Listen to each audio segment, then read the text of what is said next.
say, can you see by the dawn's early light what so proudly we hailed at the twilight's last gleaming, whose broad stripes and bright stars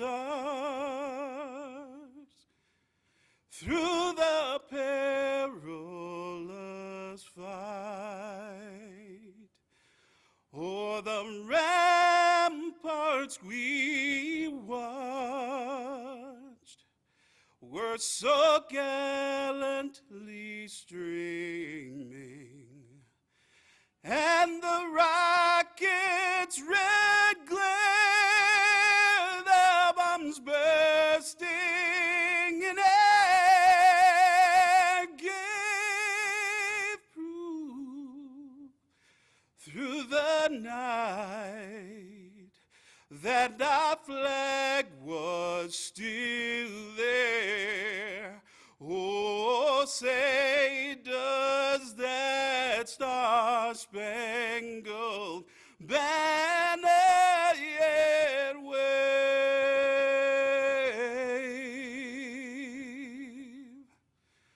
o'er the land of the free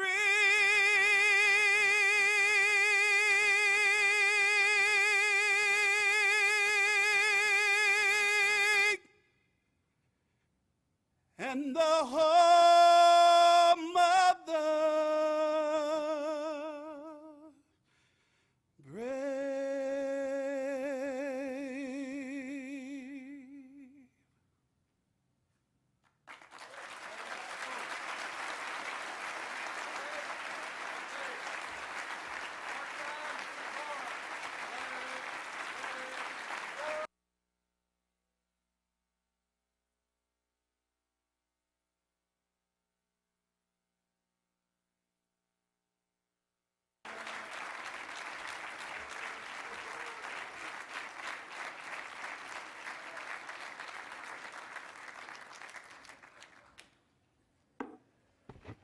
Sure is hard to follow that. My goodness, what a wonderful way to start this luncheon today. My name is Doug DeVos. I'd like to welcome you all here today. We're glad that you have taken the time to join with us and to participate in this event. I have a couple quick thank yous that I want to first address and maybe set the stage a little bit. The group from the National Constitution Center, it was here because we had a joint event last night between the National Constitution Center and the Gerald R. Ford Presidential Museum, and it was a wonderful time. And that piece that they did, Freedom Rising, is an abbreviated version of what they do at the National Constitution Center in Philadelphia on a regular basis. It's right on the Independence Mall, so if you ever get a chance and you're in Philadelphia, I would encourage you to go visit the National Constitution Center. But for now, I'd like you just to, with your applause, thank the actors who are here with Freedom Rising, who brought it to life for us.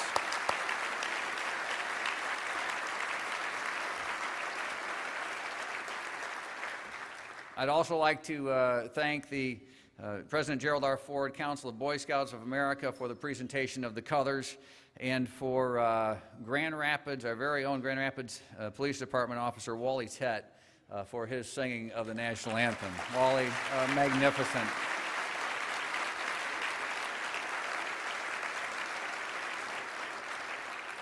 I've had the joy of hearing Wally sing before and of seeing Freedom Rising, and every time I see it, it still is unbelievably moving and touching on both counts. So if it's your first time for you, I hope you feel the same way and trust that you do. We're glad to welcome you here on behalf of the Gerald R. Ford Presidential Museum and Foundation to be part of this William Simon Lecture Series. This has become a very important event for the museum, and we're grateful that the Ford family has put this together and allowed us to be part of it in such a special way. Because of the joint event that we held last night, I'd like to also give a moment here at this program to introduce David Eisner, who is the CEO of the National Constitution Center, to invite David up here just to say a few things to make the welcome and make the connection between two organizations that certainly share a common heart. David?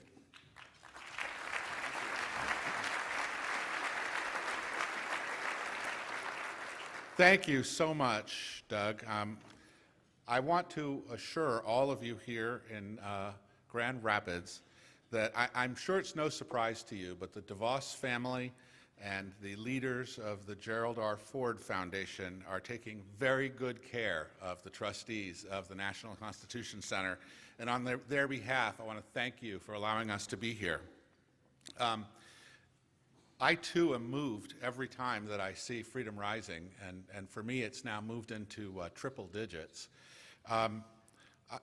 The performance is the first thing that people that come to the National Constitution Center, located on Independence Mall in Philadelphia, see when they come to the center, because what we care about at the museum is celebrating and expanding an awareness of American freedom and inspiring people to become stronger citizens.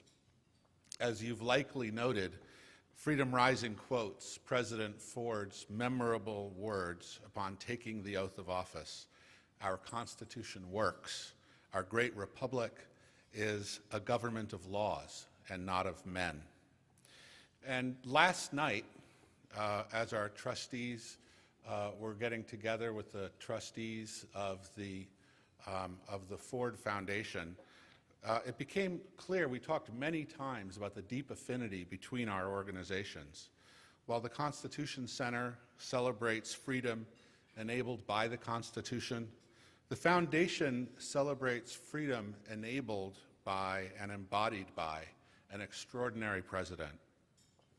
While we honor the ideals of our founders, the Foundation honors an individual who lived his life by those ideals. While we focus on the importance of active citizenship, the Foundation recognizes above all the citizenship and humanity of the man we came to know as President Ford. There's something more than fitting about the leadership of the National Constitution Center coming to the place that's not only the home of our great friends and supporters, the DeVos family, but is the home of the president who faced the most difficult constitutional crisis in our lifetime, indeed since the Civil War, and led our country past it. A person who serves as the kind of beacon that we constantly look to, whether we're expanding and making our exhibits interactive, conducting naturalization ceremonies for new citizens, awarding our annual Liberty Medal, or setting up programs about the most important constitutional issues of the day. And as we join you in the patriotic, pioneering, and visionary community of Grand Rapids, which houses and supports the Gerald R. Ford Presidential Foundation and Museum, which are beautiful institutions, I'm reminded of another of President Ford's eloquent statements. We are bound together by the most powerful of all ties, our fervent love of freedom and independence, which knows no homeland but the human heart. We look forward to hearing from General Bent Scowcroft, who's devoted his life to supporting and defending our Constitution. And in conclusion, I'd like to recognize and thank Joe Calvaruso and his team for organizing this event and for so warmly welcoming us from Philadelphia. We look forward to welcoming all of you to the National Constitution Center in the future, and we look forward to continuing to stand with you in support of the cause of freedom. Thank you.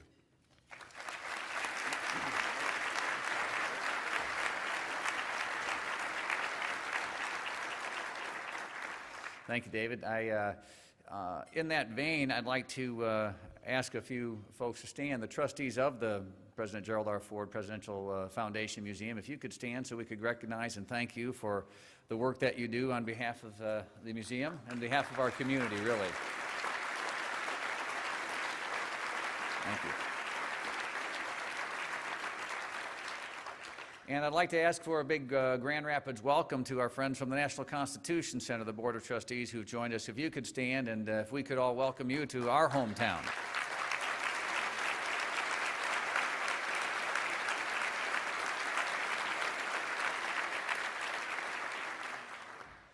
And then I think we would all want to make sure we understand those who have sacrificed so much to allow us to be able to celebrate our freedoms in the way that we do. Anyone who is currently or in the past has served in any military service, I'd like to ask you to stand so we can recognize and thank you appropriately as well.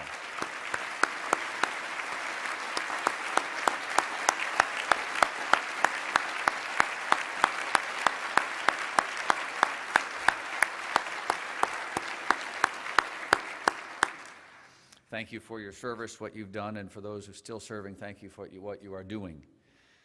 This event is brought together by some great sponsors. Grand Valley State University has been helping us, Mercantile Bank, and then Law Weathers, a law firm that was President Ford's law firm, also was stepping forward, as well as Amway.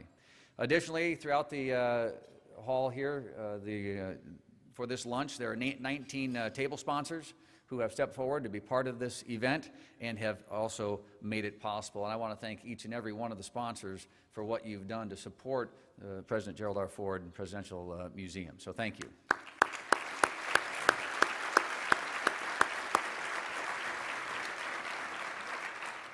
Now it's the time for us to give thanks for the blessings of liberty that we have so abundantly available to us. And I'd like to ask our wonderful Mayor, George Hartwell. George, for the invocation. Thank you, Doug. May we pray. God of grace and God of glory, look with tender mercy on your people gathered here. We seek your wisdom in every aspect of our lives and your eternal Spirit as we strive to live with courage, gentleness, and faith in a world where might of arms and arrogance of power make peace so difficult to achieve. We give thanks for the courageous leadership of Brent Scowcroft as National Security Advisor to two presidents. We recall with gratitude his steady hand at the helm during dangerous times, his quiet confidence when chaos reigned, and the assurance of his presence in times when we feared for our safety. You blessed him with wisdom and patience and with faith. His gift to a nation was an era of freedom through security. Bless us now in this time of fellowship.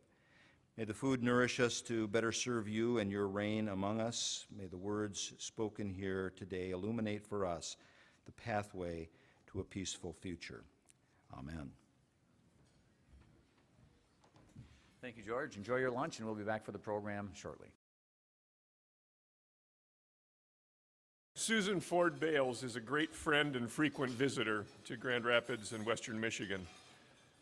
And if we think about our calendars, it has been also almost exactly 1 year since Susan and her brothers and her husband Vaden and the Ford family were with us here under rather more solemn circumstances. And that was when we remembered and celebrated the life of Betty Ford. But from kids playing in the Capitol Rotunda while their dad was at his desk in the House, through the White House years and beyond, Susan has been a vital link in the Ford legacy. From her work with her mother at the Betty Ford Center to her engagement with the Gerald R. Ford Presidential Foundation, and even with the building now of the aircraft carrier, the USS Gerald R. Ford, Susan has emerged as a leader in her own right. And it's always a privilege and a delight to welcome Susan Ford Bales. Susan?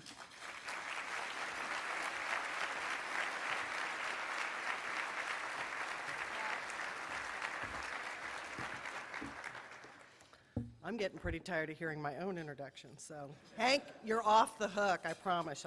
You won't have to do it again. Mayor Hartwell, thank you for your kind words. Wally Tett for your beautiful voice.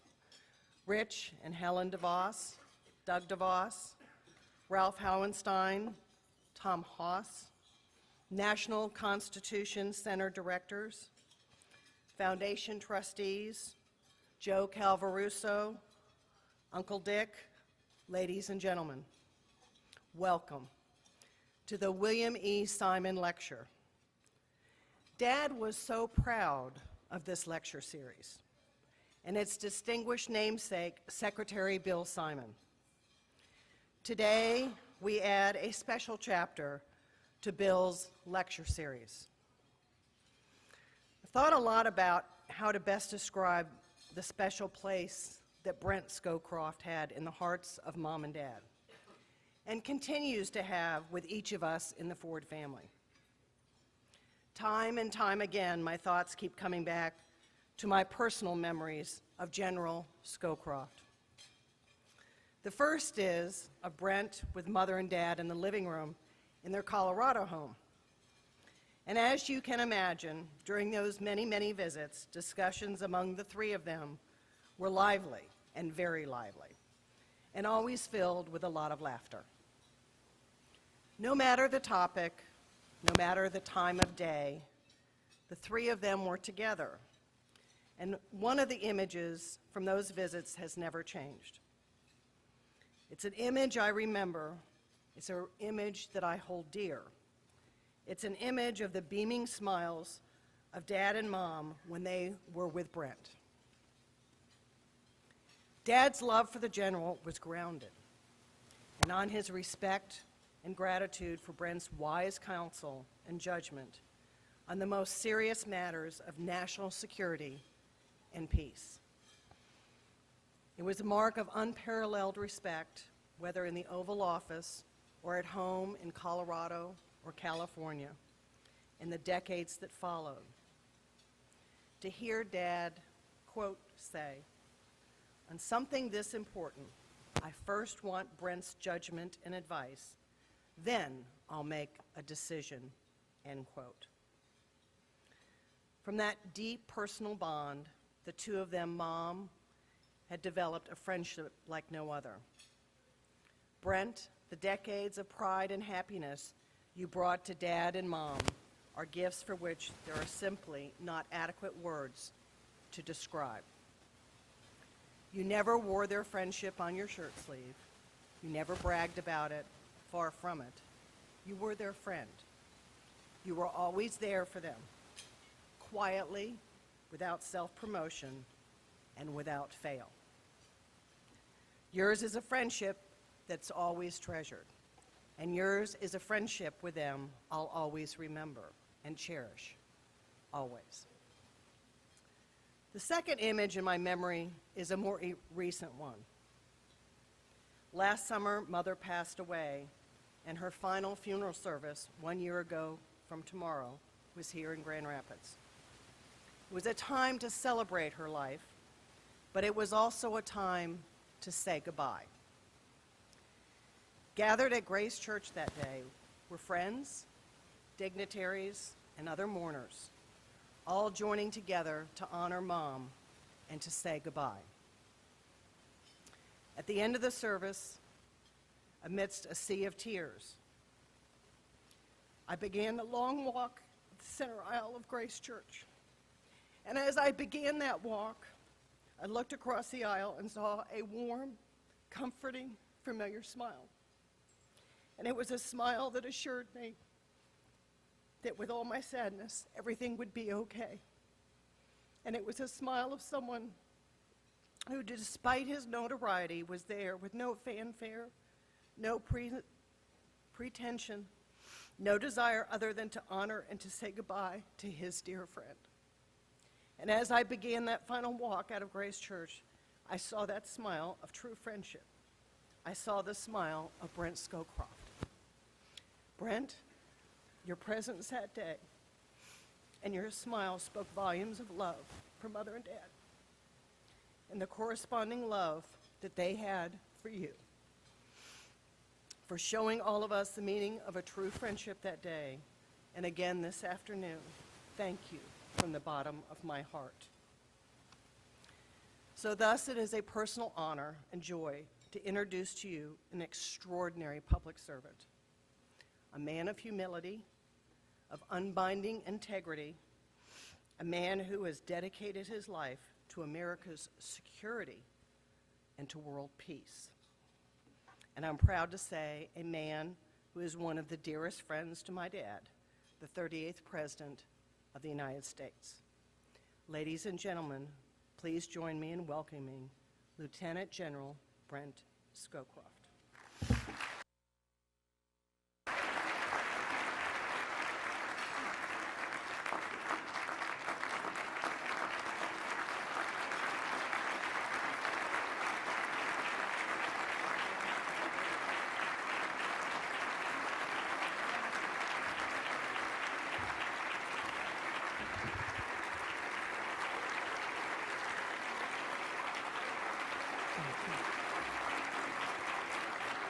Thank you.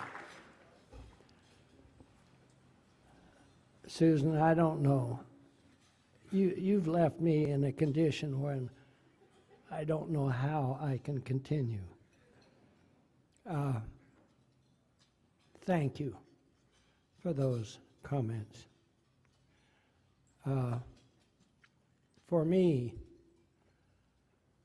President and First Lady Ford were not just the leaders of the country, they were dear friends. And to hear your comments was touching beyond belief. But I'll take a deep breath and continue. It's a great honor, privilege, and pleasure for me to be here today to deliver the William Simons Lecture. On behalf of the will and to honor President Ford. I'm delighted that the National Constitution Center is here. I think the program you put on was very touching, and oh, how appropriate now. I think it ought to be mandatory in every school in the country.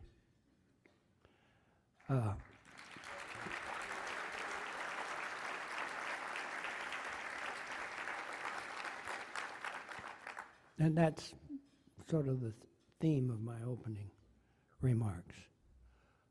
First, for Bill Simons. It's so typical of Bill to establish this lecture series, and so it is with reverence to his memory and to his distinguished service that I speak today. And of course, I'm deeply honored to participate in anything related to Gerald Ford, one of our most indispensable presidents and a dear friend. The discussion of the National Constitution Center sort of sets the stage for the few remarks I want to make about President Ford himself. And that is, as I observe the internal discussion in this country at present, I think back to the Ford period, and I find myself amazed that this country had the good luck to have had Gerald Ford when our national discourse was in a state of repair, probably as bad or maybe even worse than the state of disarray today. When President Ford came to office, we had two overwhelming traumas. The Vietnam War, which was bitterly divisive, and President Nixon's resignation,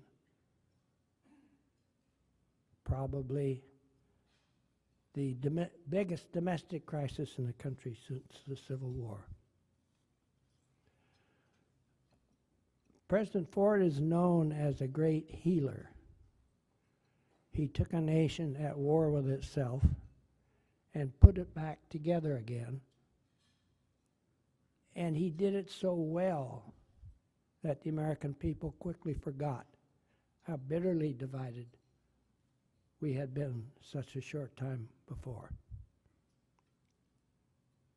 But what is less recognized is that he did it by being incredibly brave in taking the steps he felt were indispensable for healing the country's wounds without regard to himself or his personal interests.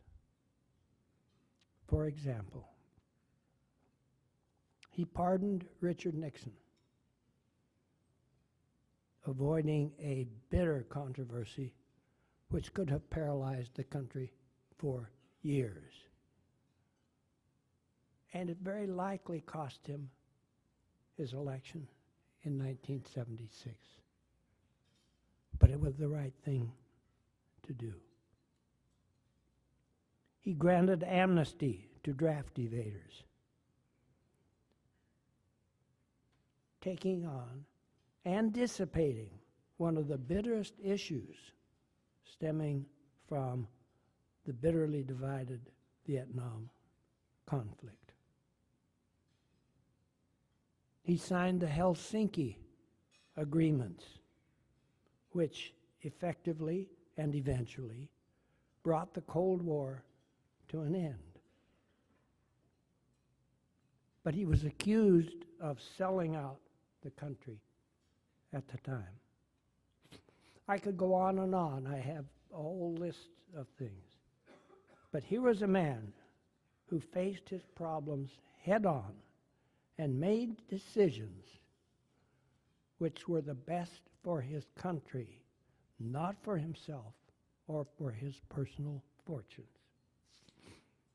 And he never agonized over the decisions, never sat questioning his own judgment. He thought through, made his decisions, and moved on. It was classic. We're now in a new time of troubles. But the world has changed in a couple of days. And I want to turn now to the world of foreign policy. And it's very different from the world of President Ford. There are two fundamental things that have happened. The first is the end of the Cold War, because the Cold War was a framework for our thinking and our actions. We were discussing at the table just a few moments ago George Kennan. During the Cold War, our strategy was set for us. It was containment. It was put our arms around and hold in this evil empire until it disintegrated. We had trouble with the tactics, whether to do this or that or the other, but the strategy was a given, and we were comfortable with that. With the end of the Cold War, that ended. And we went through a period of drift. Well, there weren't any enemies out there. We didn't need a foreign policy. And then the wake up and the strong emotional reaction to 9/11, when we discovered the world was not a peaceful, placid place. But now, in the world, we don't have the strategy. And I'll go on and say a few more words about why it's a different world. Now we're all tactics. And that's a much harder way to run a system. The second thing that's happened is that overworked word, however true it is, globalization. The world is changing. It didn't start after the end of the Cold War. It started before that, but it was masked by the Cold War and its all-consuming demand of attention. But globalization, whether it's in economic and financial affairs, information technology, health, climate, so on, is changing this world that we live in. In the political world, it is attacking the very foundations of our system, which is the Westphalian system, basically formalized at the Treaty of Westphalia in the 15th century, setting up the nation state as the player in the world, sovereign unto itself and impregnable in that sovereignty. And since then, we have had that kind of a nation-state system with its epitome probably in the 20th century, where it became almost a zero-sum game. You're either an ally or an enemy, and if you got stronger, it means your enemy was weaker. That still is a mentality that is with us. But what globalization is doing is changing all that. In a way, it's having an effect on the nation state like industrialization did 250 years ago. Industrialization brought about the modern state as a necessity to deal with these economic and industrial forces that were afoot in the country and needed to be regulated. So it built the nation state. Globalization is having a similar effect, but it is eroding the borders of the nation state, because we're finding that more and more of the things that have to be done in cooperation with others to be effective. We can't do them unilaterally. One of the most striking, I think, was shown us with the economic crisis of a couple of years ago. It showed that we have a world economic system. What happens in one place spreads through the whole world. But now, since then, it's also showed the other side of it. We have no general way to deal with it. Now, at the end of World War II, we set up at Bretton Woods, where we sent our distinguished economists, world economists, away for a summer. Not a bad place to spend the summer. And they set up the Bretton Woods Agreements, the World Bank, the IMF, and so on, to deal with a world economy. We haven't done much since then. Now we set up the G20, which is mostly a debating group. But that's just an illustration of the kind of world that we have now.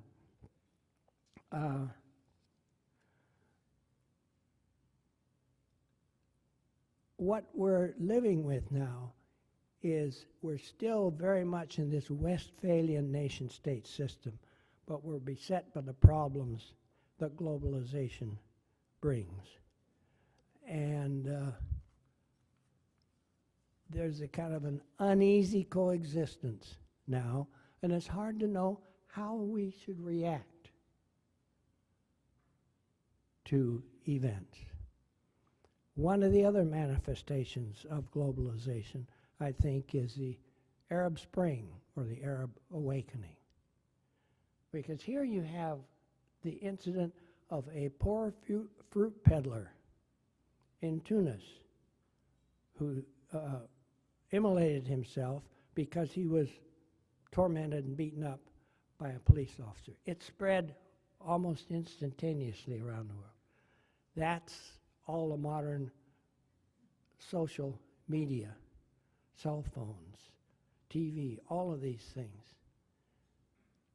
are changing, they're politicizing the world's people. For most of mankind, most people in the world thought they lived just like their parents lived, and their children were going to live just like they lived. There was a sort of a fixed order for things. That's the way the world ran. And now they're discovering it's not so. Those people over there, they have a much better way of doing things. And so not only was there an eruption in the Middle East, the Chinese were very fearful of the same thing happening and tightened up their controls extensively. Look what's going on in Russia today. So that's an example of the kinds of force that are loose in the world. And it makes it very difficult to know how to behave and which ones of these forces we should listen to. In response to the Arab Spring, we took actions in Libya. There is in the UN Charter, not in the UN Charter, the United Nations, the Security Council, has a couple of times, and the General Assembly, agreed on a doctrine called the responsibility to protect,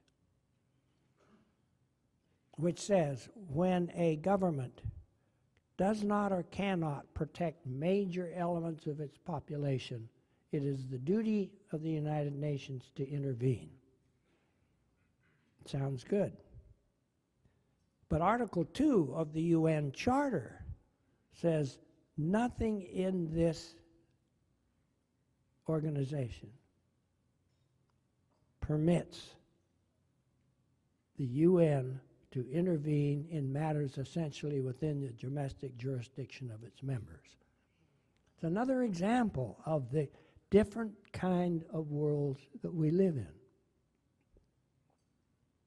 So how did we intervene? We intervened to protect the Libyan people. But as far as the British, or as far as the Chinese and the Russians are concerned, we intervened to overthrow Gaddafi. So when a similar situation starts in Syria, they say, you fooled us once, you're not going to do it again. So these are some of the consequences of this troubled world where we live in. The war on terrorism is a great example. Terrorism in its modern manifestations is a kind of a unique development. And one of the things we haven't spent nearly enough time on is what is at the roots of this, and why now, and what is it that induces young people to voluntarily wrap explosives around their waist and blow themselves up, contrary to every instinct. We need to look at those kinds of things. The war on terror is putting putting this new phenomenon that has struck us most viciously in 9/11 into the Westphalian framework. Terrorism is a method of killing innocent people to accomplish a game. It's not an enemy. It's a method of warfare.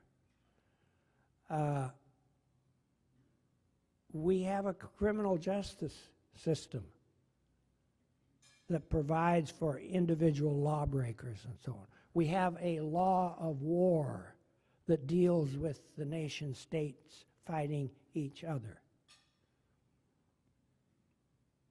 The war on terror is neither one of these. And so we don't know when we catch somebody whether we can try them in a civil court, in a military court.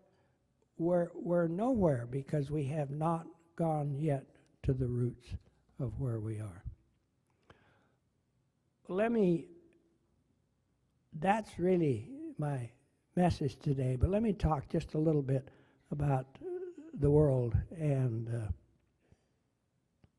where we are in a couple of places. The most troubling area, of course, is the Middle East. I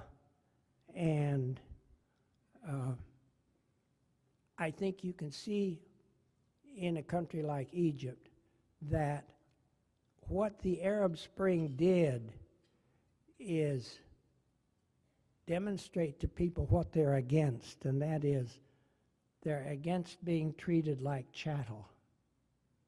This was a revolt on behalf of dignity. People want to be treated like human beings with respect, not pawned off back and forth like chattel. But it was not, as we love to think most of the time, necessarily an uprising for democracy, for parliamentary systems. So what we're struck with is, after the bad guys are gone, how do you put together a system when you have people with fundamentally different ways of looking at things? Egypt is one of the most interesting examples. Egypt's had a military government since, well, including Nasser, but we don't think of it that way. But the military now is basically wants to continue some kind of control over the government.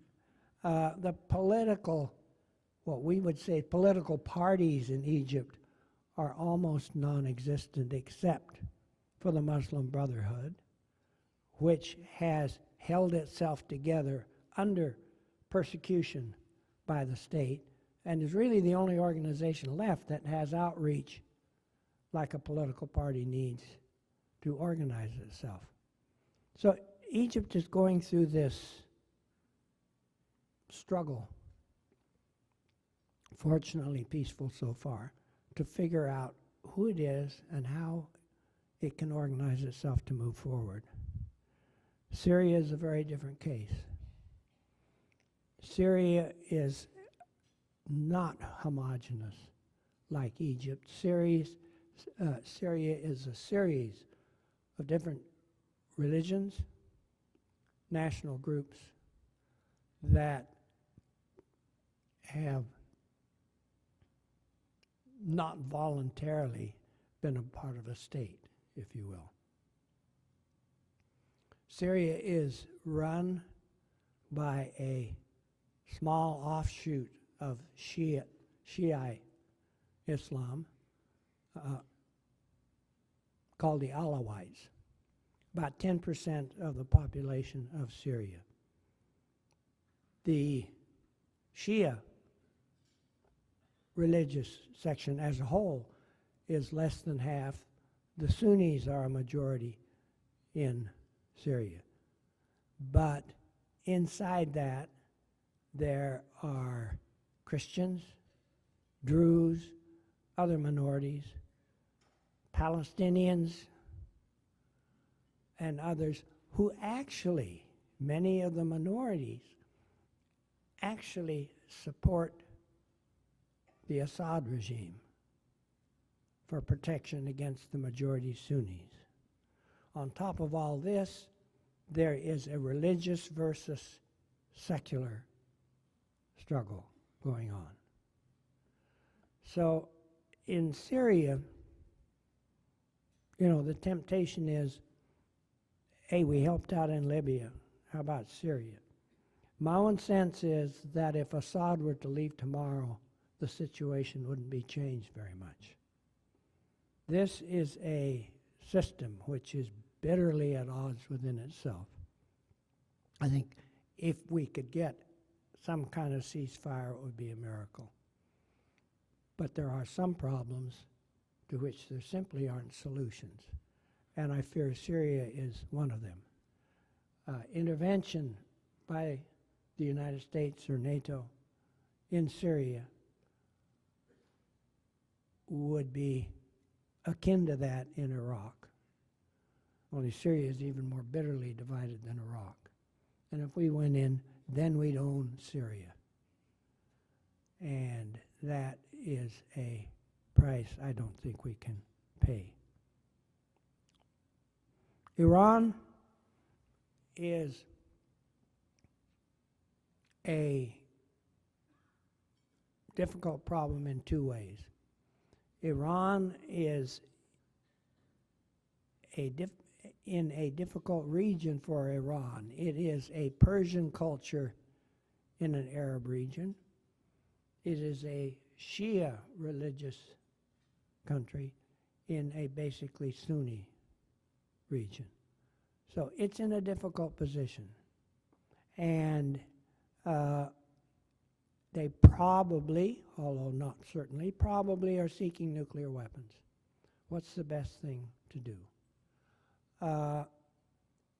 If they get nuclear weapons, I think for the United States, the worst problem is not that they have a handful of weapons, but that will lead the Turks, the Saudis, and probably the Egyptians to do the same thing in order to protect themselves. That could spread to Asia. That is not a better world, and that's fundamentally what our problem is. I think we have an approach that is not too bad. It is increasing sanctions on them, and we're getting a lot better cooperation now, but not punishing them in a way that says, we want to overthrow the regime. You guys are bad guys, we're going to throw you out, which would tend to bring the Iranians together. So I don't think we should give up now. I think that if you can talk seriously to the Iranians, and that in itself is hard, because Iran is not a country in the normal sense of the word. Iran has a government. It has a parliament, it has a president, Ahmadinejad, who run the country ostensibly. But they don't have fundamental power. The fundamental power lies with the religious.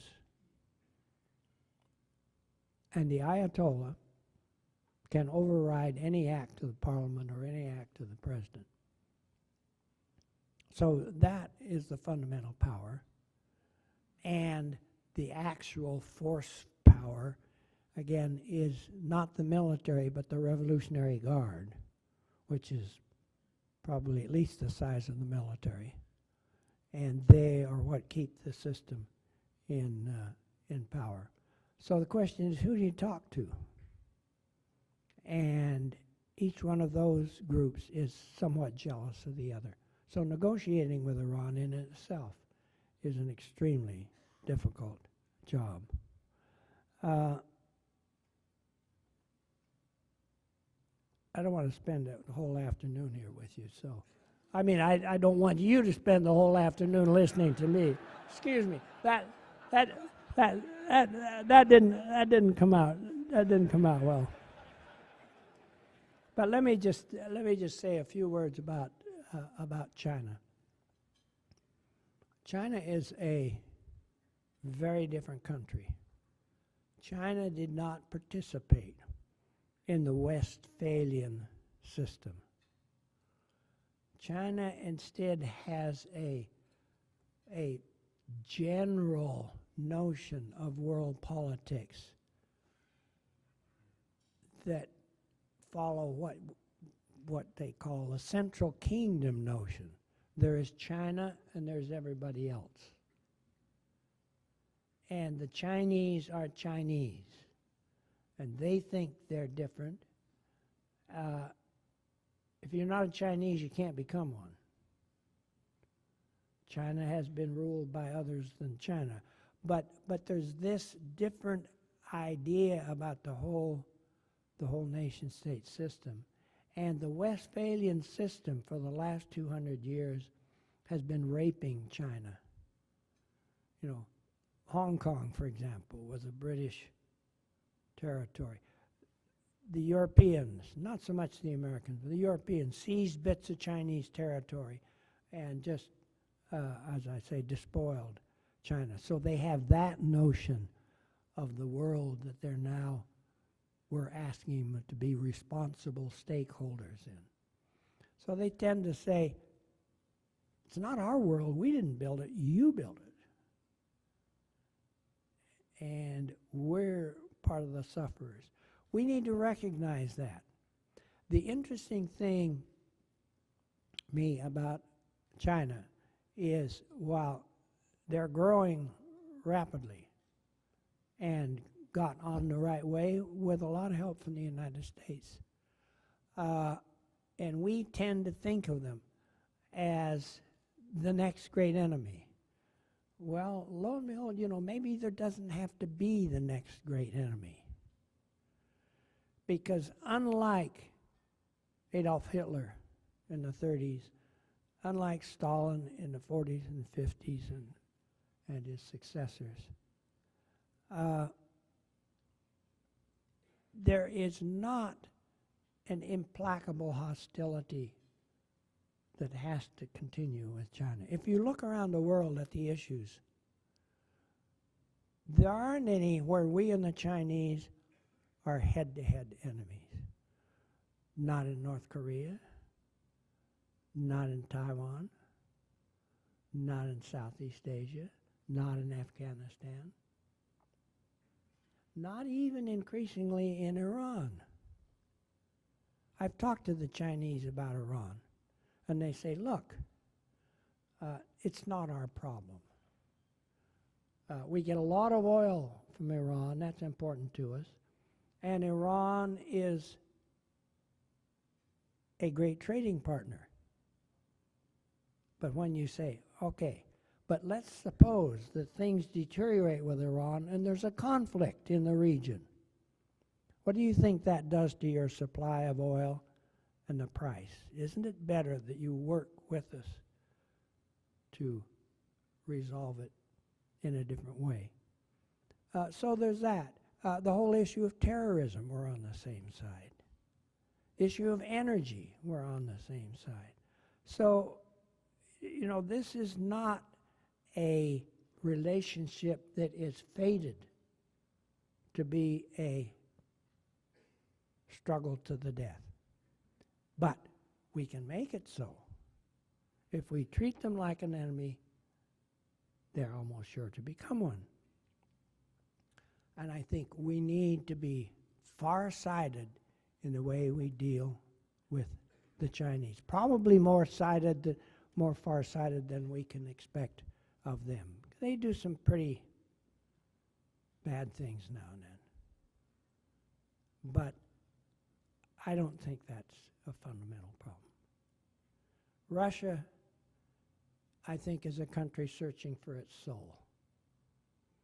The Russians have for 500 years, since Peter the Great, been ambivalent about whether they are really a European country that didn't share in the Renaissance and Reformation, or whether they're really an Asian country with a European veneer. I think at the end of the Cold War, we tried for a time to say nobody lost the Cold War. Both sides won the Cold War because it ended peacefully. No one was killed.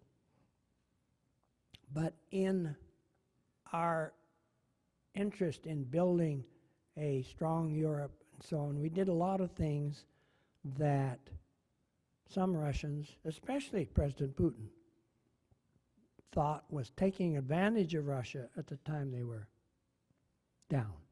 And Putin has said that. When we were weak, you took advantage of us. You pushed NATO right up into the borders of Russia. You denounced the ABM treaty. You did this, you did that, because we're weak. Well, now we're strong and you're not going to do that anymore. I think that's a system that can be dealt with. And I think we're beginning to. The reset button didn't work all that well, but I think Putin now, we may find a somewhat different man since he's been reelected and has seen his predecessor Medvedev get more with a little honey than by beating on the table. We'll see. But Russia has a long way to go. They're living off energy right now, their petroleum reserves. You don't ever see anything in the market saying made in Russia. That's a fundamental problem for the Russians. And I think they will turn their attention to it. Just one word about Europe. Europe is still in the mood we were just after the end of the Cold War. There aren't any threats. We don't need to spend money on defense. We need to do our own things. And now they're kind of beset with the implications of the European Union, that they thought they could just paper over the top and not redo the girders that hold it together at the bottom. I don't think we should give up on Europe. I think they will eventually come through. It may be too late economically by the time they do. But I think that what NATO did in Libya is an indication of what we and the Europeans can do together responsibly at a time when we're tired from Iraq and Afghanistan, and the Europeans were tired even before.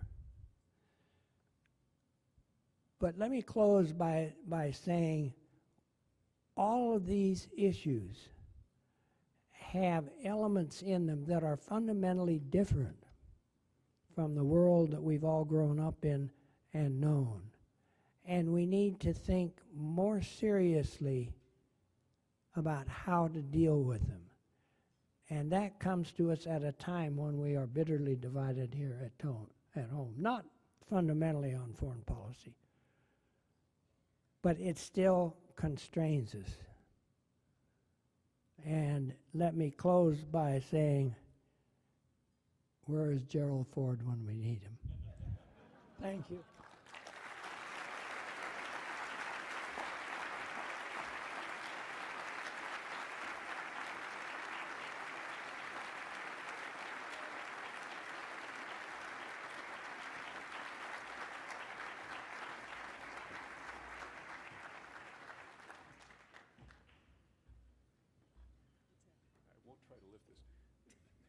General Scowcroft, on behalf of the Gerald R. Ford Foundation, you have distinguished this lecture series with your eloquence and your insights, and we would like to present you with a bust of our 38th president and your good friend.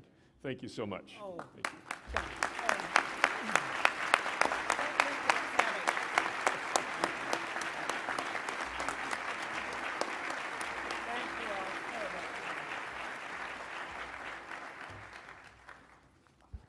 Thank you, General. And I can tell you, I'm Steve Ford, President Ford's third son and current chairman of the foundation. And I can tell you, as a young teenager in the White House, I was about 18 years old, when you went over to visit Dad in the Oval Office, there'd be different people you'd run into in the hallways, whether it be a Chief of Staff, Dick Cheney, or Don Rumsfeld, or guys like that. And to an 18-year-old kid, they're just, Dad's friends.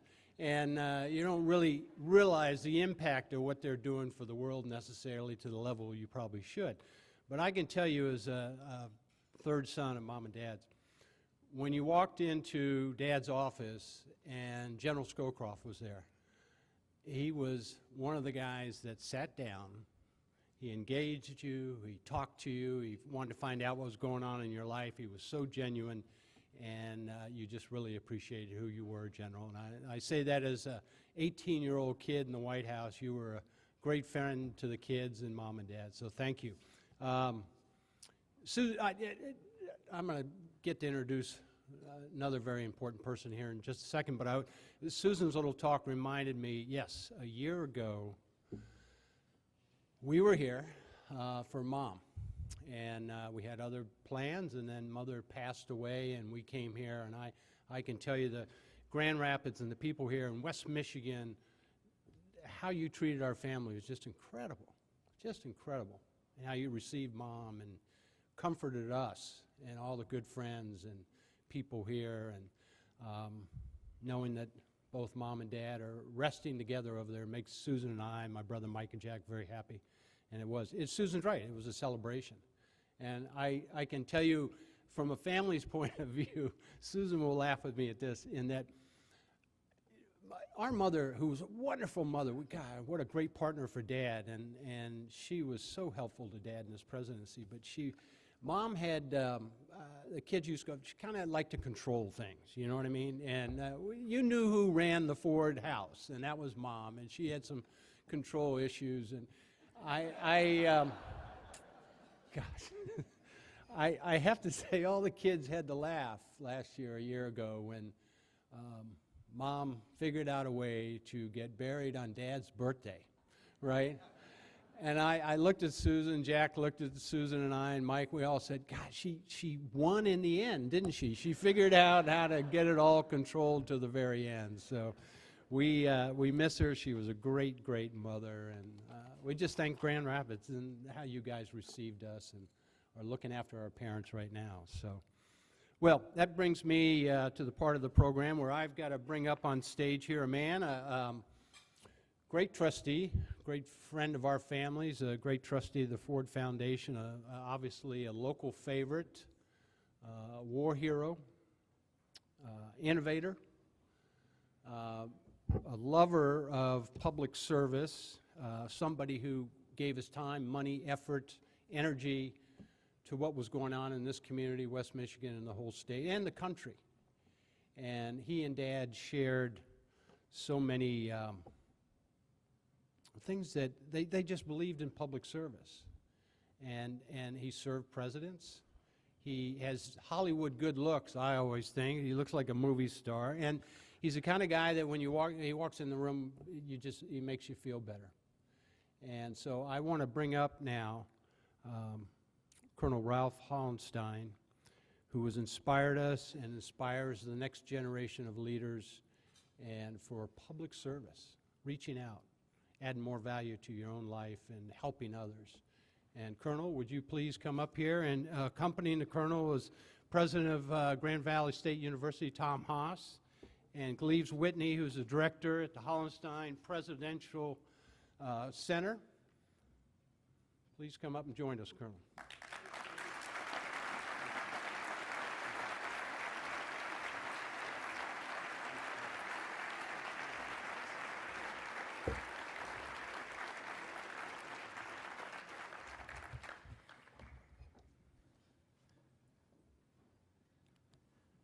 General, could you join us as well up on the stage for a presentation, sir?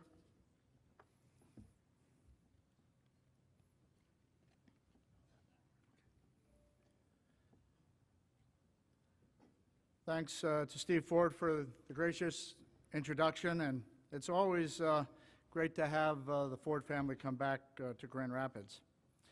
Steve, your fine institution, the Gerald R. Ford Presidential Foundation, and our Hallenstein Center for Presidential Studies at Grand Valley State University are both fortunate to be associated with an exceptional individual, a man of highest caliber, Colonel Ralph Hallenstein, who at 100 years young continues to inspire our work.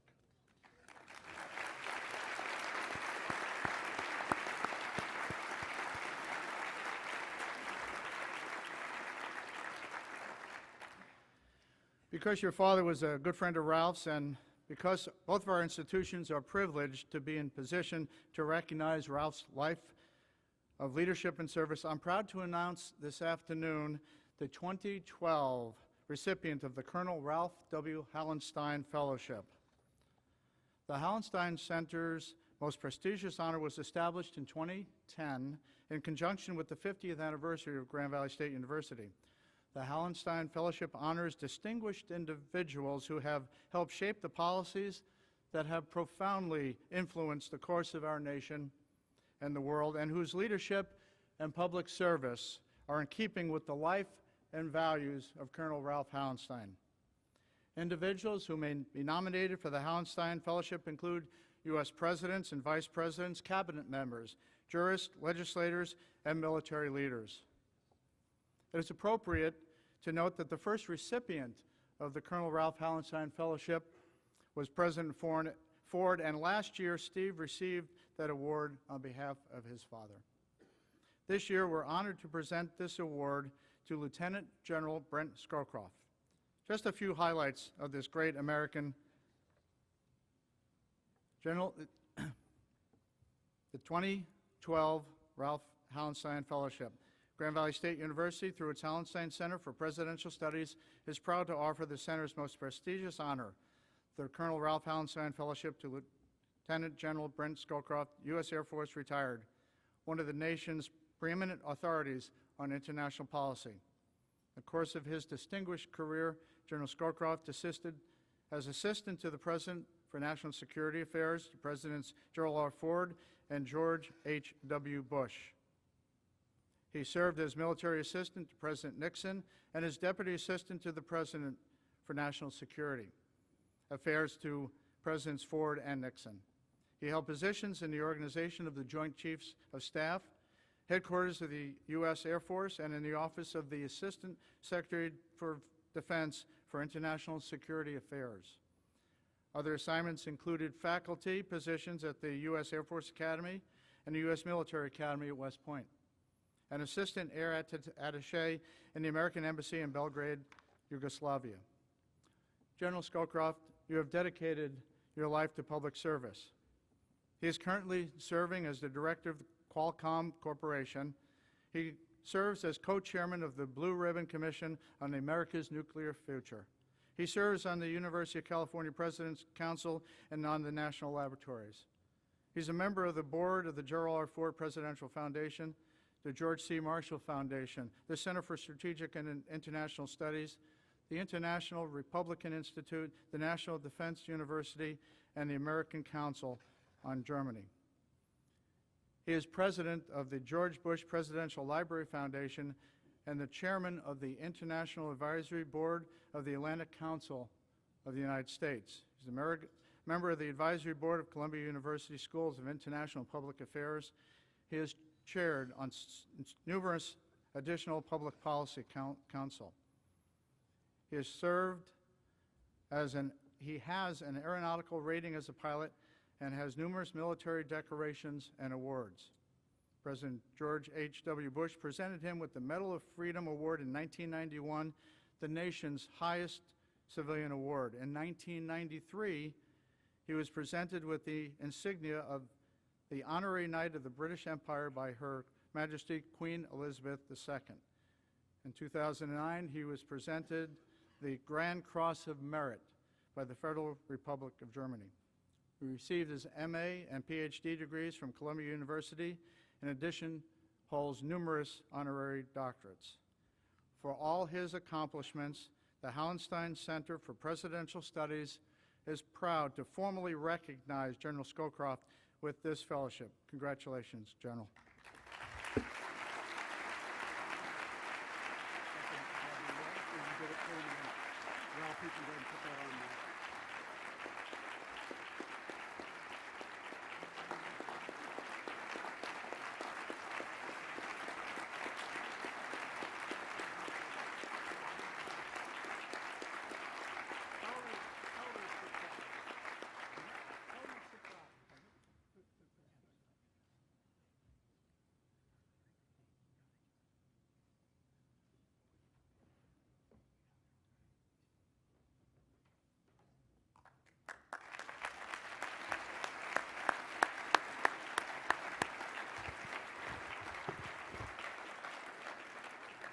Well, thank you for your time and your attention here this afternoon, General Scowcroft, Susan, Steve, Baden, so many of you who have dedicated your lives to as well, public service. You're brought into it a little bit differently with your father and your mom, but you've done it wonderfully, and we're grateful. From our community to your family, we thank you. We salute you. General Scowcroft, we appreciate you.